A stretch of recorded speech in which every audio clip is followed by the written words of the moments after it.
Facing charges that could lead to a 10-year prison sentence, the computer hacker known as Electron appeared in court today in what is the first computer crime case to be tried in Australia.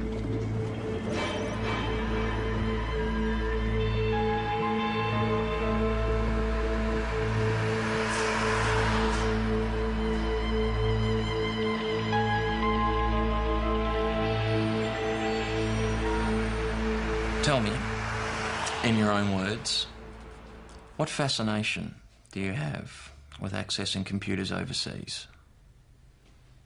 It's not for any kind of personal gain or anything.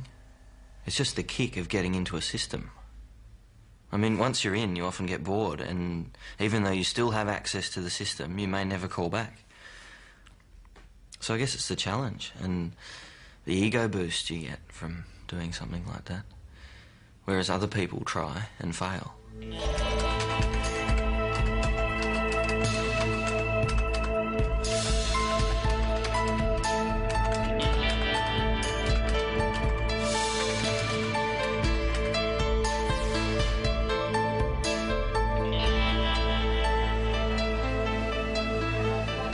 In the late 1980s, before there was public access to the internet, I was a computer hacker. And I was part of a hacking group known as The Realm. You? Ooh, say hi. Say hi. Electron was born in an outer suburb of Melbourne. His father was a music teacher, and his mother worked in a university. Mum was involved in computers. And I often wondered afterwards if that had anything to do with pushing me in that direction. I started writing computer programs with a pencil and paper when I was very young. I'd bought a book on basic computer programming which was aimed at kids. I think I wrote a primitive Space Invaders type program.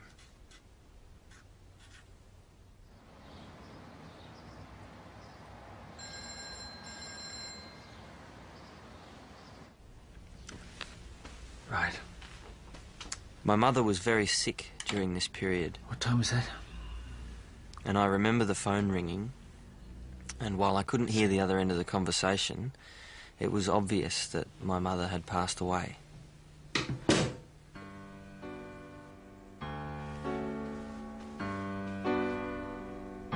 Mum's death had a huge impact on my father. He was pretty shattered by it, and I don't think he ever fully got over it.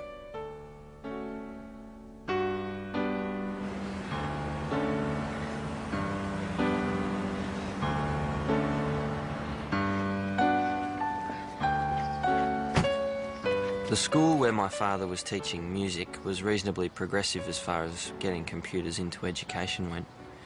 And during the school holiday periods, when they didn't need them, he would bring one home and let me play with it.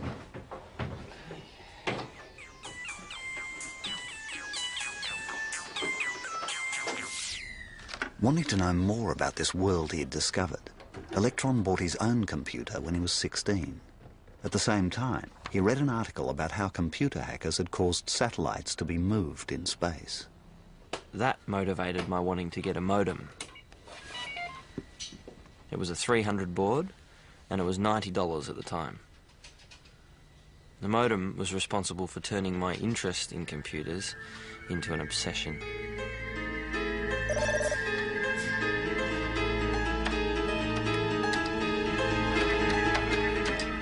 Using his modem, Electron could now connect to a world he'd only read about.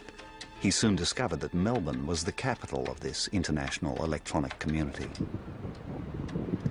It's hard to say exactly why hacking was centered in Melbourne in the 1980s, but I think some factors were the weather. You had a kind of backyard tinkerers culture. I think there may have also been the fact that Melbourne has long been seen as an intellectual capital in Australia, and maybe in some way this fosters the intellectual curiosity that was such a common theme among the underground at that time. In the late 1980s, the computer underground was a very friendly community. It was like an open-air bazaar. People didn't exchange money, they exchanged information. It was in many ways quite an innocent place where people would use handles instead of their real names to communicate online. They would take on a handle-like force that would imply they were powerful in some way, or Electron slipping under the net, or Phoenix. They could excel within this community through technical prowess and receive accolades from their peers that they weren't getting elsewhere in their lives.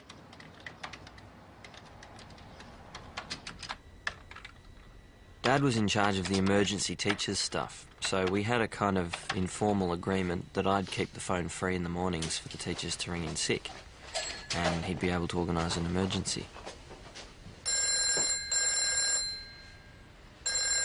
We'd have relatives ring up and say, "We've been trying to get through for days." So we eventually told them to ring at the same time as the emergency teachers rang. Right. Okay.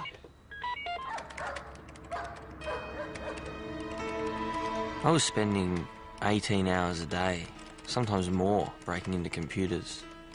All day, or as it normally was, all night. And it didn't make my father very happy when the phone bills came in. Right, so who's going to pay for this? Just leave me alone! I confiscated?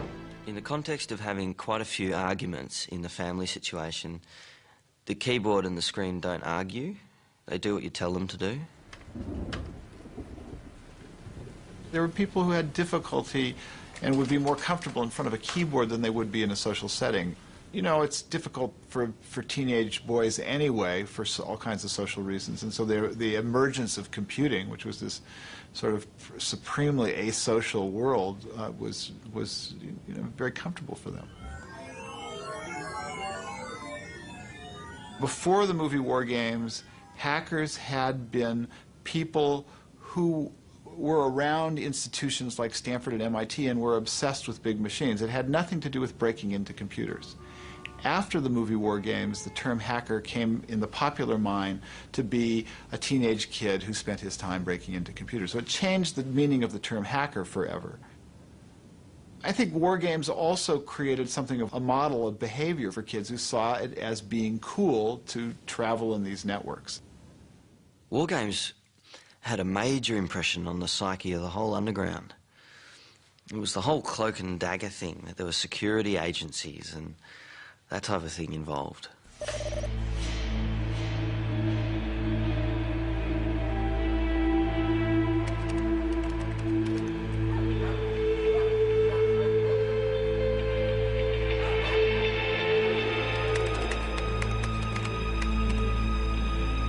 The first time I broke into NASA, I would have been 16, maybe 17. The feeling of exhilaration I felt was in direct proportion to the importance of the computer system that I was breaking into. So, yeah, breaking into NASA was very exhilarating. I felt it was an important step in my hacking career. As Electron continued to develop his hacking skills, he formed an online relationship with another rising star of the computer underground, a hacker known as Phoenix.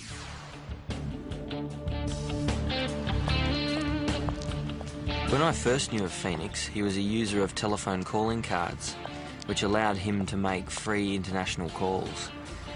But the fact that he seemed to have a constant supply of these cards made him quite popular, because he was able to download lots of pirated software from the US and to access all of their hacking sites. It was a relationship of convenience, really. Phoenix was just far too brash, and that brashness rubbed me up the wrong way.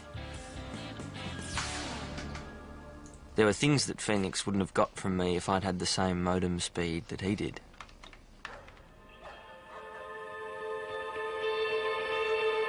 Hackers couldn't access the internet just by dialing up the way you might today. So the only way they could get access at that point in time was to break into universities such as Melbourne University.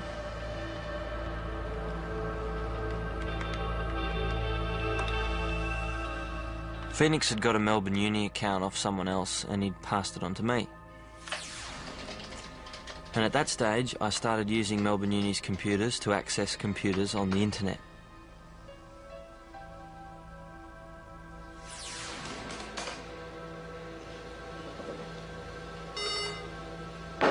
System administrators at Melbourne University regarded hackers as a nuisance and would trace their calls after first clipping the modem line.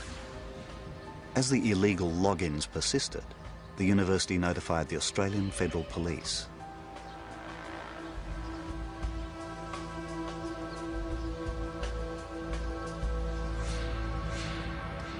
Well, there was a guy who had an account at Melbourne Uni, and I logged onto his machine anonymously and was having a chat to him.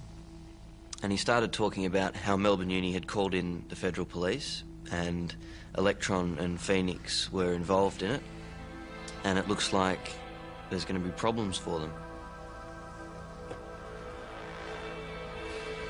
I think initially we held conflicting views about whether the activities we were involved in were criminal or not. It was easy for us to think that this wasn't illegal and we weren't going to get into a lot of trouble. But on the other hand, it was nice to think that, oh well, maybe what we're doing is a bit naughty and perhaps a little bit illegal, and that makes it look a bit more romantic than it would otherwise.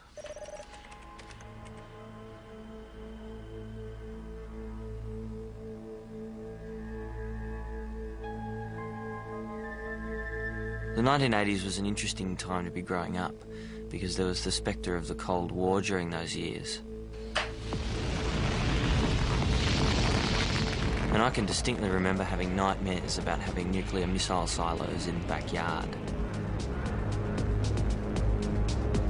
My fellow Americans, thank you for sharing your time with me tonight.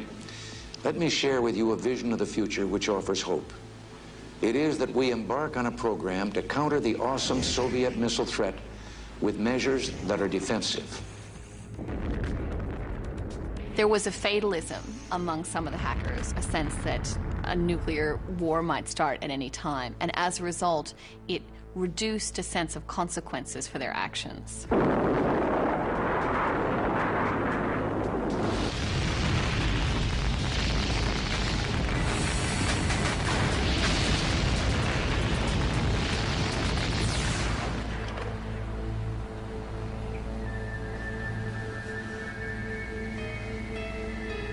I remember logging on anonymously one night and these people were saying the only reason Electron hasn't launched any nuclear missiles yet, he's got all the launch codes, but they need to turn the key in the silo, and that's why he's unable to launch them.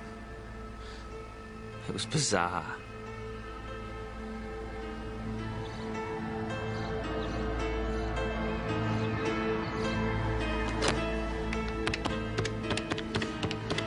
We had the United States Secret Service contact the Australian Federal Police because they'd had problems with hackers getting into some of the American systems.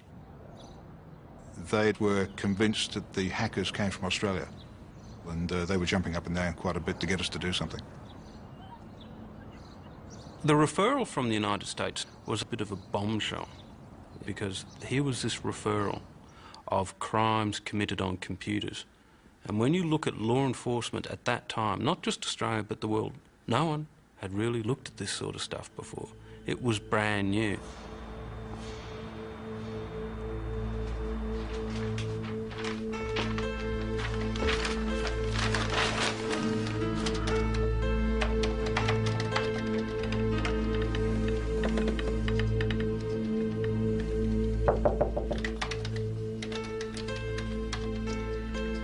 I'll leave your dinner here. All right, get it later. My father knew what I was doing, but his attitude was that it was my problem, and if I got caught, that it was bad luck. I think in some ways he saw computers as a positive thing and thought that if he's spending time on the computer, then that's an important skill. And that may have been partly why he was willing to turn a bit of a blind eye.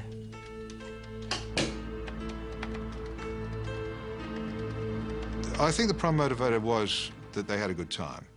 I saw it also in terms of it was another Everest. It was there, so they climbed it. They were seen to be very clever, and they probably were very clever. There's no doubt about that. Very clever young people.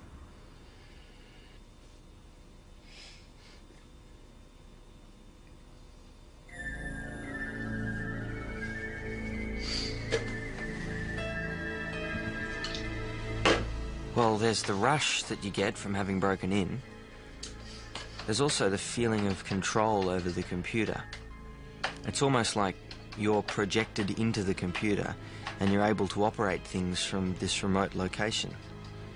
It was the remote access that I liked, and the safety and anonymity of that.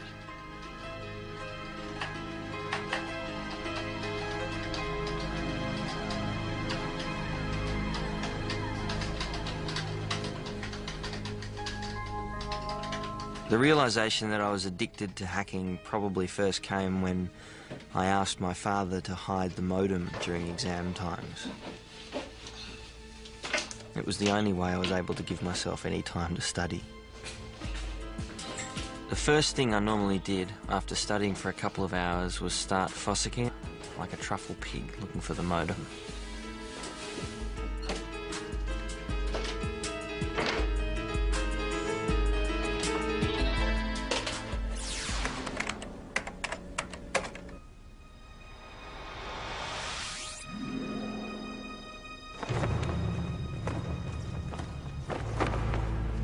There was an online chat system in Germany which was referred to as Altos. It was a hothouse of some of the best hackers in the world. This was the probably most important community place where hackers from Germany, the US, Australia, around the globe would gather together to share information about sites that they'd hacked, accounts that they might be willing to share with each other in order to continue their hacking.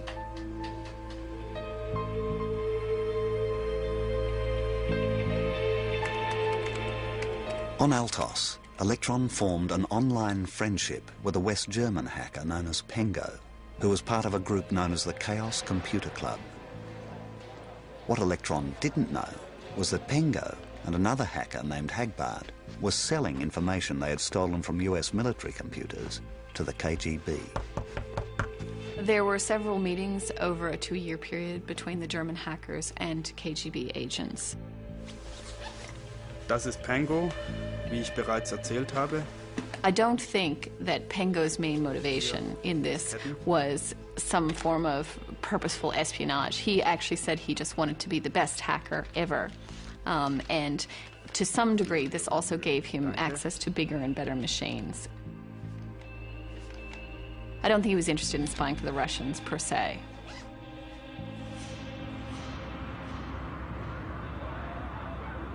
Like all the changes that have swept East Germany recently, the beginning of the end for the Berlin Wall came much sooner than was expected. The sense of being in an international community on Altos was really highlighted during important world events. Speaking live online to Pengo in Germany at the time of the fall of the Berlin Wall was quite an experience. It really gave you a feeling of a world without borders.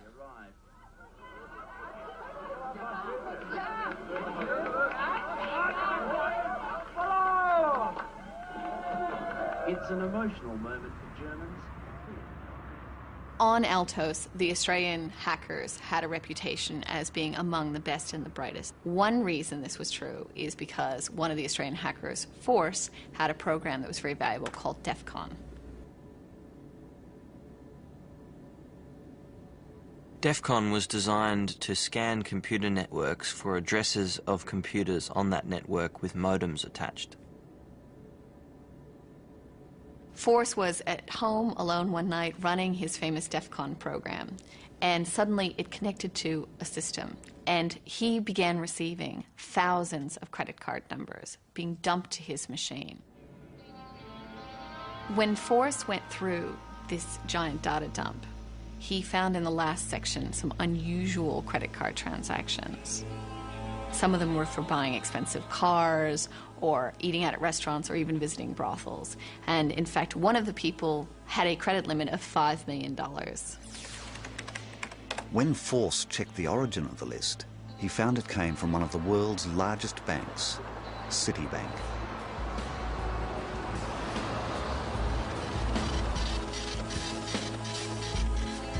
Force had a somewhat paternalistic attitude to other hackers in the computer underground in Melbourne, but his favorite protege was Phoenix, and he gave to Phoenix some of the credit card numbers from the Citibank machine. Not long after, Phoenix began breaking into other machines in the Citibank network. There was enough money involved for Citibank to get very edgy, very jumpy. There was enough money involved for them to contact the Secret Service and also the FBI. Most people back in 1988 were not stealing it to sell it. They were stealing it merely to prove that they could get to sensitive information. And the only way to get to the bottom of those things, because a lot of them were international and not U.S. based, and a lot of them came out of Australia, was that you had to have a great working relationship with the Australian Federal Police.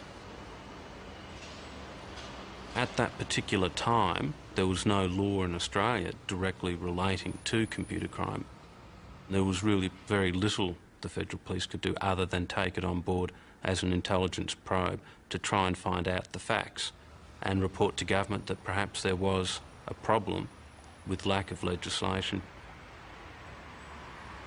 The original file that came in complaining about this was made up, and because we didn't have the people, we didn't have the expertise, we didn't have the knowledge, it was left and forgotten about.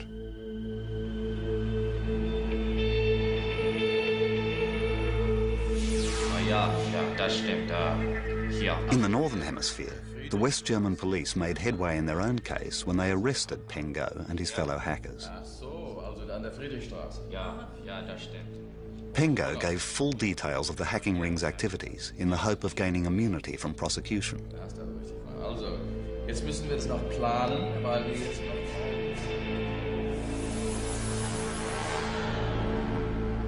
The German case made the Australian hackers very worried. It created a paranoia that they were next on the list. The Australians were made even more paranoid by the fact that one of the ringleaders of the German group, Hagbard, was found burned to death. His petrol-doused, charred remains were found in a forest in Germany.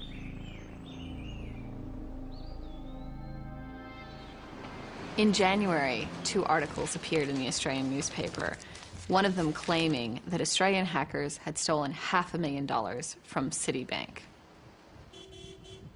There were particular hackers named in these articles, including Electron and Phoenix. The Victorian police investigated the allegations and found them to be untrue.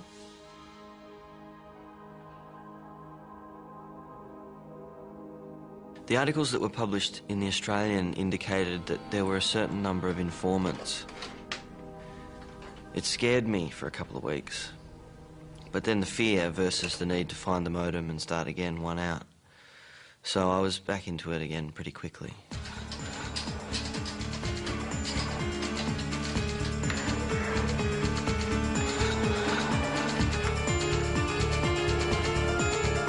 We probably had about 100 cases going over a 2 to 3 year period.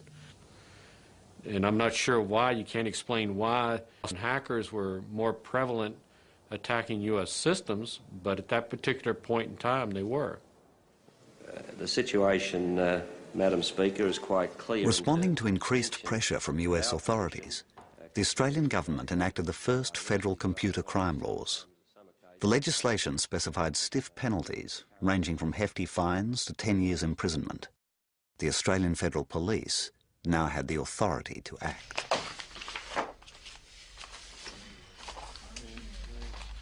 When the legislation came through, I was asked to set up a computer crime unit using the existing people within the physical computer area and then bringing in other people who were investigators.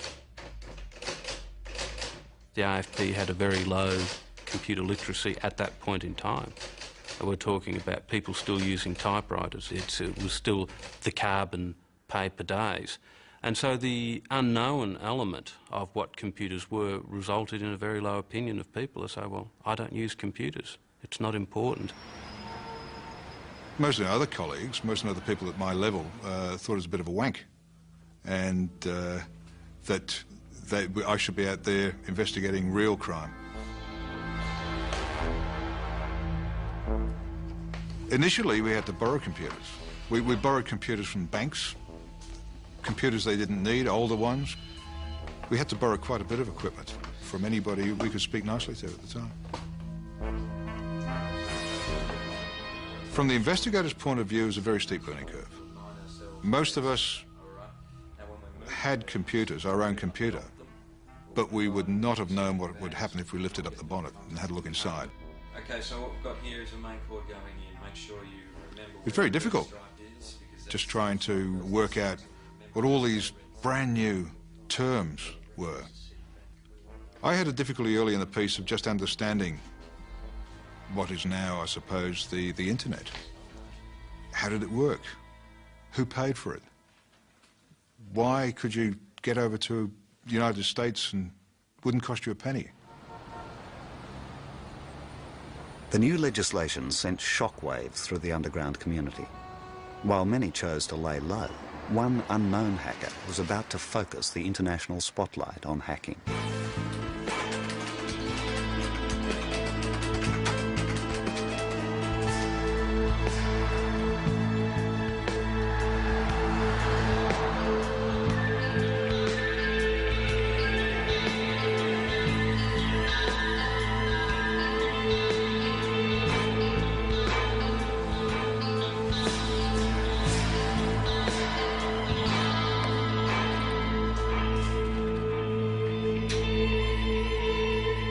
NASA was 2 days away from launching the space shuttle which carried the Galileo space probe.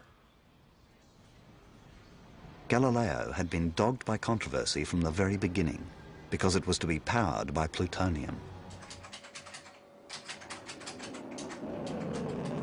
There was some concern that if the shuttle were to blow up, and this was the first shuttle flight after the Challenger, these plutonium power cells would rupture and that there would be a huge plutonium release into the state of Florida.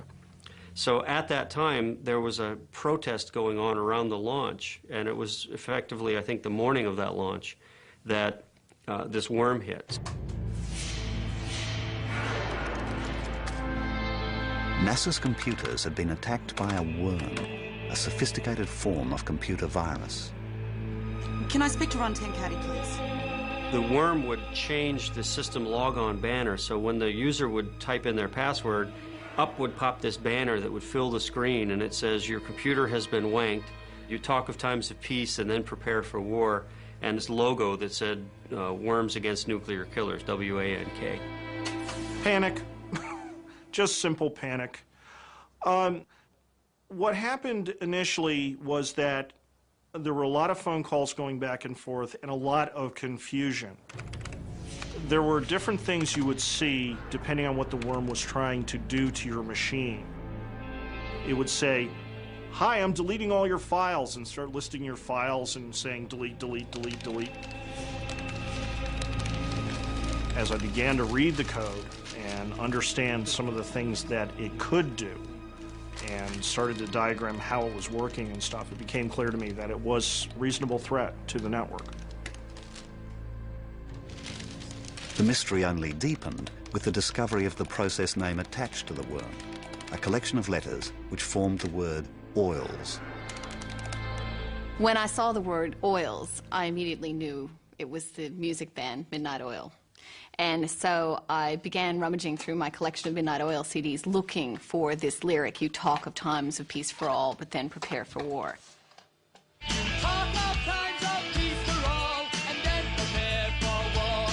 For a writer and a journalist to kind of unearth where this came from, to piece together the solution to the mystery, was extremely exciting.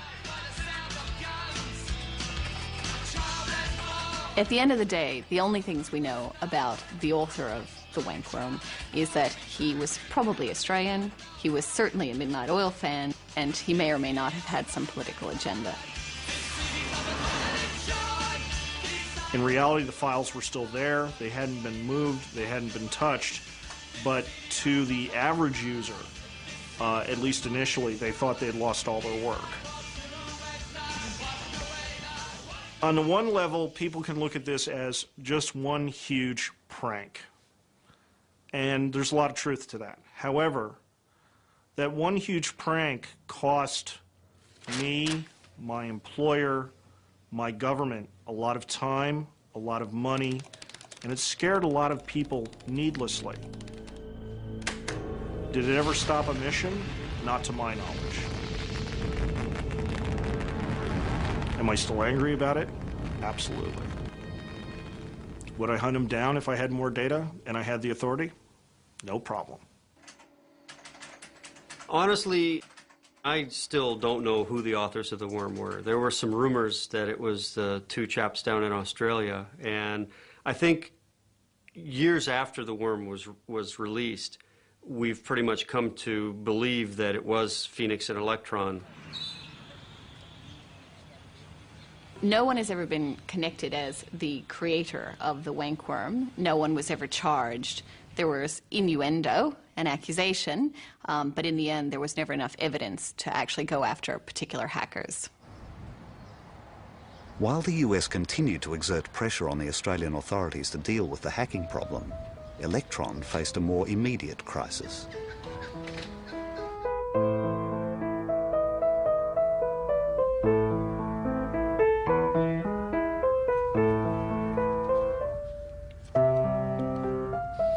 My father was very dedicated to his teaching. When he found out that he had bowel cancer, I don't think it came as a huge surprise to him. He'd had symptoms of bleeding for a long time, but he wanted to finish the year. When he first told me that he had cancer, it seemed hard to believe. I can specifically remember thinking, computers don't get cancer. If you've got a need to control your environment, a computer's definitely easier to interact with than other people.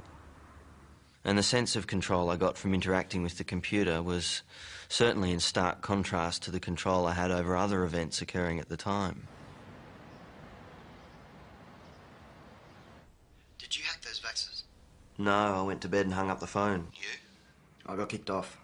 Oh. During January 1990, both Phoenix and I were on uni holidays and had a lot of spare time. The pattern was hack, then talk.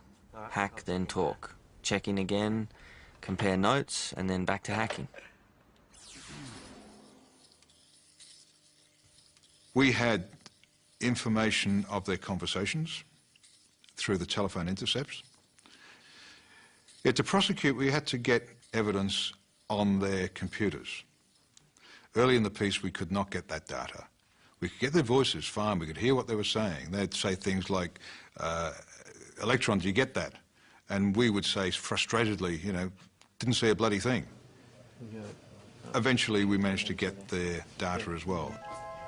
And that's from the original photo.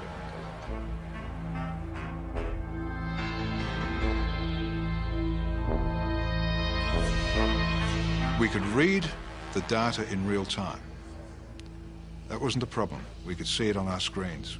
But it was when we tried to record it and then play the recording back, all we initially got was a lot of hiss. At the same time, we've got other agencies from overseas and in Australia saying, do something, do something. And we're saying, well, we haven't got all the evidence together yet. While the federal police struggled to solve the problem of recording data, rumours of their investigation spread to the computer underground. Force had a meeting with Phoenix sometime after the legislation was passed and indicated that the federal police had a list and that Phoenix's and my name were on the top of it. Phoenix probably slowed down for a few days, but I'm not sure that I even broke stride.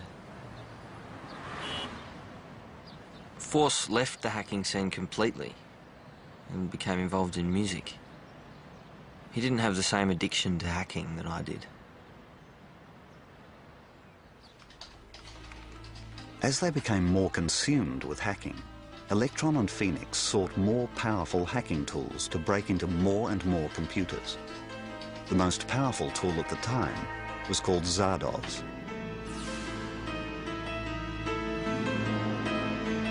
Zardoz was a newsletter that was regularly emailed to computer security professionals. It was a record of all the known computer security holes in operating systems, often with detailed instructions on how to exploit them. Zardoz was seen amongst the hacker community as the Holy Grail. In February 1990, after several hours of trying, Electron finally succeeded in breaking into a computer belonging to Australia's leading scientific research organisation, CSIRO, where he found a complete archive of Zardoz. The only thing that stopped me grabbing it there and then was my modem. It would have taken me hours to download it at 30 characters a second. Not wanting to risk losing such a valuable prize, Electron compressed the Zardoz archive and hid it in a temporary directory on the CSIRO machine. He then started to mail backup copies to accounts he'd hacked at Melbourne University.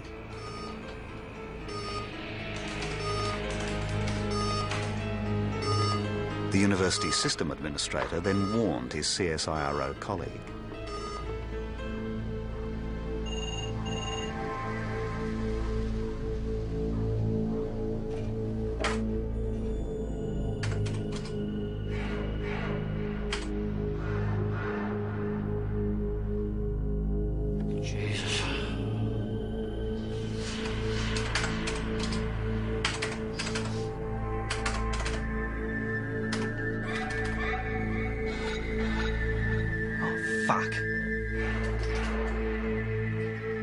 Although he had prevented the mail from being delivered, the system administrator had failed to notice that Electron's original copy of Zardoz was still hidden on the CSIRO machine.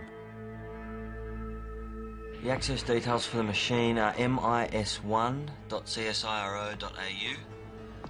Username C Brown. The password is Geronimo.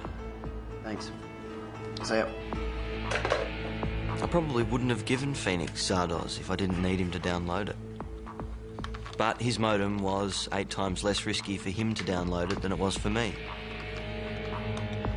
Phoenix decided to use the even faster connection from the University of Texas in order to retrieve the Zardoz file from the CSIRO computer. At one stage, he found that there wasn't enough drive space on the machine at the University of Texas. Oh, shit. I shudder to think what he deleted. Phoenix had a habit of indiscriminate deletion.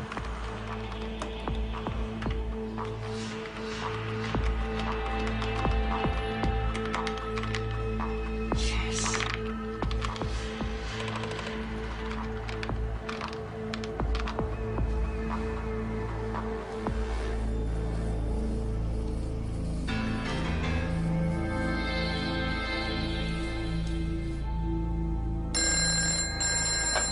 Yep. We got it. Great. I'm still loading her in. It's a damn big file. On the same day, the Australian Federal Police had their own breakthrough and finally managed to record the data coming from both the hackers' computers. The data intercepts had been done before, but at very low modem speeds. The problem was, how do you intercept the higher speeds? And the answer, like most other things, is simple, but somebody's got to have enough genius to figure out how to do it, which essentially they doubled the modem speed and were able to intercept it. You got to give the Australian Federal Police a lot of credit because the rest of the world didn't know how.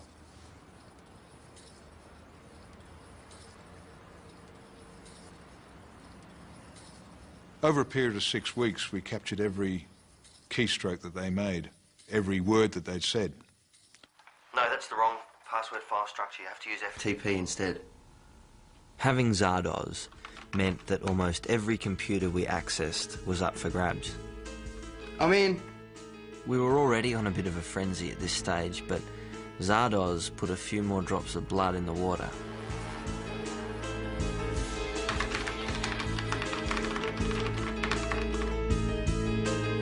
I did find what they were up to quite a concern, mainly because they were messing around in areas that they shouldn't have been. And it meant, in many cases, that the systems operators had to put up stronger firewalls. And I think at that stage, although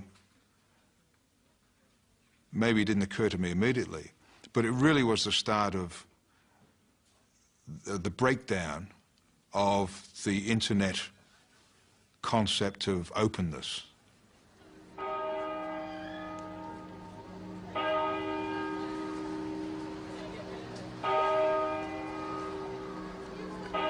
When you start out by hacking a number of universities and then you move up in the world to NASA, after that, what is there to do? The highest pinnacle is to break into the machines of these security experts. And that's what Eugene Spafford was. Spaff was very, very anti-hacker. Very lock 'em up and throw away the key. And we thought that he needed to be taken down a peg or two. I didn't set out to become an enemy of that community, but I also believed it was important that we start changing our behavior because computers were being used in more important places. Tell me what you're looking at. Phoenix and I talked through quite a lot of ways of getting into Spaff's machine, and eventually one of them worked. I'm in. There were a number of groups and individuals trying to break into my system, Phoenix being one of them. I didn't know what they were after, but kept the connection a little bit so that I could get an identification of where it was coming from, and then I disconnected the network. I'm a firm believer that one of the things that makes hacking so possible and so widespread is that the people doing that only see the computer and forget that on the other end there are people. Information about people, people who have their own dreams and who can be hurt by what's done.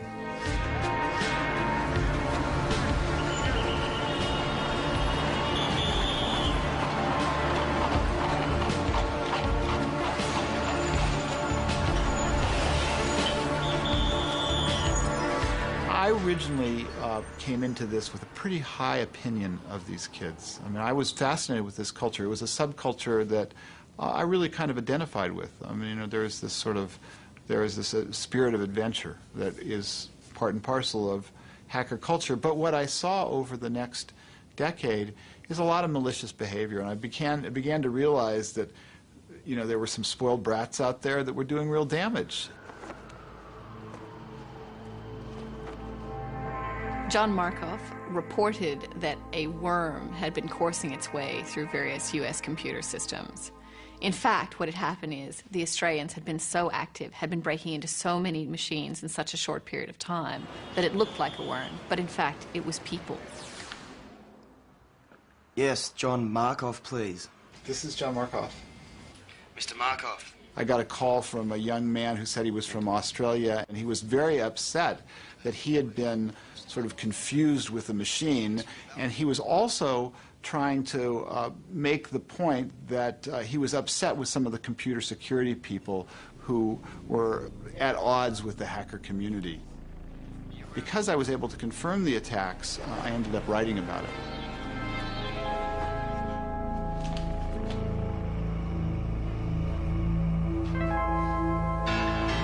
The first article stated that they had no idea who we were or where we were from, and suddenly the next article spoke of hackers from Australia.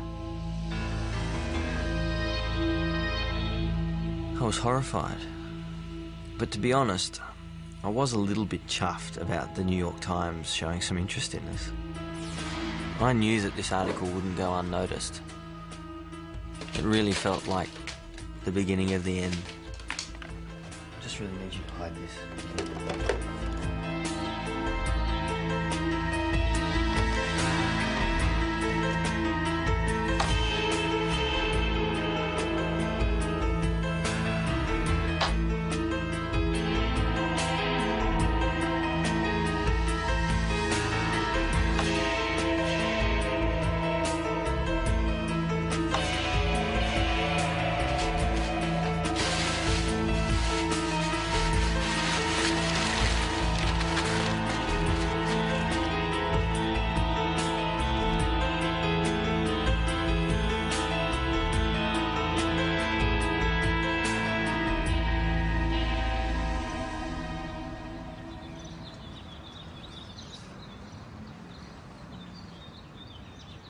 Well, I'd just woken up with a full bladder and I went to have a piss when the light goes off in the bathroom, and I thought, whoops, here we go.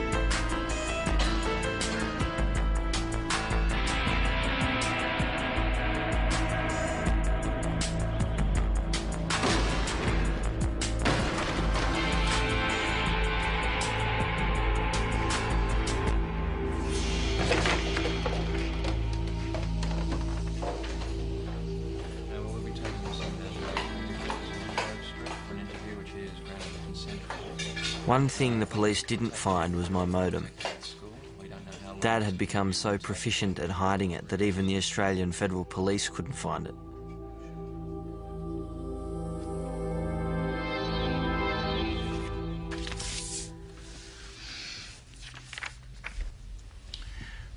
Number one I was involved in. They presented a lot of the evidence that they had from telephone intercepts and showed me logs of computers that had been broken into, captures of the actual sessions occurring, asking if I was responsible for that. I put my hand up to pretty much everything they put in front of me. And I think a part of me recognised that morally I had broken the law and I needed to face the consequences. Who gave you the passwords to access the other systems? Phoenix. And who is Phoenix? I don't know his real name.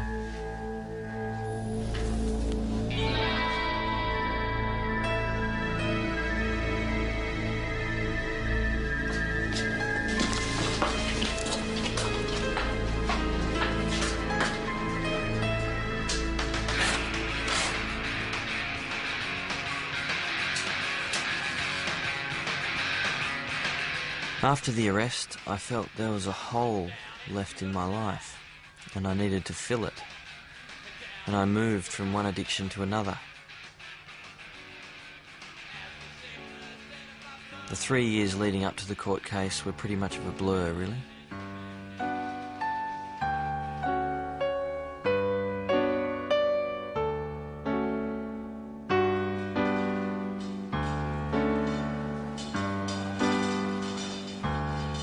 During this time, my father's condition deteriorated dramatically until he was finally admitted to hospital.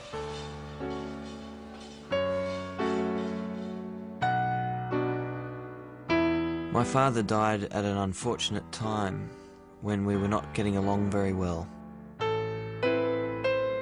One of my regrets from that time is that I didn't reach a point where we were getting along well as adults.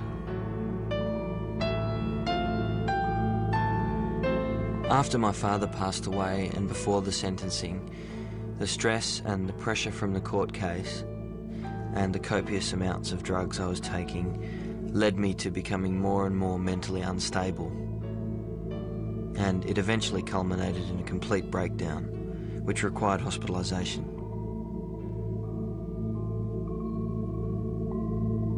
I was facing 10 years in prison.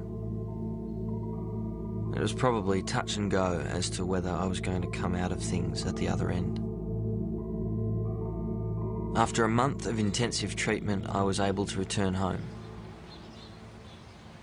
Though not fully recovered, I had to prepare myself for the upcoming court case. Because mine was the first computer crime case to be tried, I was worried about how severe the sentence might be. I was also concerned that they would want to send a strong message out to other hackers.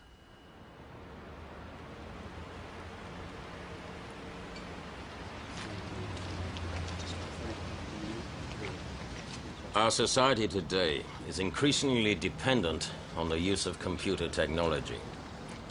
Conduct of the kind in which you engaged poses a threat to the usefulness of that technology. It is incumbent on the courts to see to it that the sentences they impose reflect the gravity of this kind of criminality. On each of counts 12, 13, and 14, you are convicted and are sentenced to terms of imprisonment of 6 months each, to be concurrent.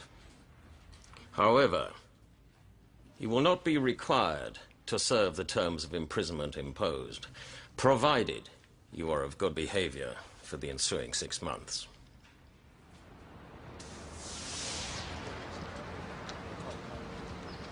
Your conduct revealed arrogance on your part, open defiance, and an intention to beat the system. I have no doubt that certain sections of the community would regard anything other than a custodial sentence as less than appropriate. But after much reflection, I've concluded that an immediate term of imprisonment is unnecessary. There is traditionally always a conflict between law enforcement people that would say, oh, in this case I put in 3 years, all this work, and they got this sentence. It's not fair, it's not right. I would have personally thought, well, maybe they should have got more severe penalty. In 1998, 5 years after the sentencing, Ken Day and 2 other agents walked out of the AFP and into computer security jobs in the private sector. After 10 years of frustration, I had to leave. Computer crime in the AFP was a group of people in the corner of the building, shut the door, leave them alone. They really don't have much of a computer crime capability anymore. I think the fact that nobody's looking at the hacker community is a huge mistake, because I think it's a gaping hole. You know, we're looking at things like nuclear reactors. We're looking at things like the critical infrastructure, water supply. There's another critical infrastructure. It's called computer networks. When I was arrested, I felt that law enforcement would be able to pretty much squash the computer hacking underground. But I hadn't really factored in the growth of the web and the amount of information sharing that would enable. I mean, there's now the ability to download automated hacking tools from the web to do what it took us weeks or months to learn how to do. Hackers are a fact of life. They're not going to go away. They're always going to be with us, and no legislation is going to deter that. As soon as you have one group of hackers who have given up hacking, some other 15-year-old will rise up through the ranks and decide that he too wants to try and conquer the computer systems that put man on the moon. I think that initially there was perhaps misplaced fear for what these largely kids could do, but that's changed. And in the last half year, as we've sort of mapped these giant computer systems and networks to our entire economic and social fabric, I don't think it's possible any longer to have too much fear.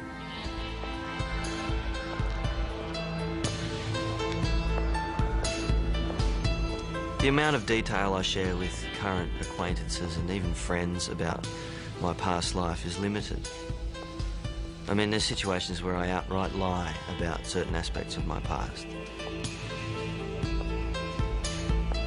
How I would like to be remembered is very different from how Electron as a computer hacker will be remembered. I would much rather have been involved in building the infrastructure of the internet during that period rather than breaking into it.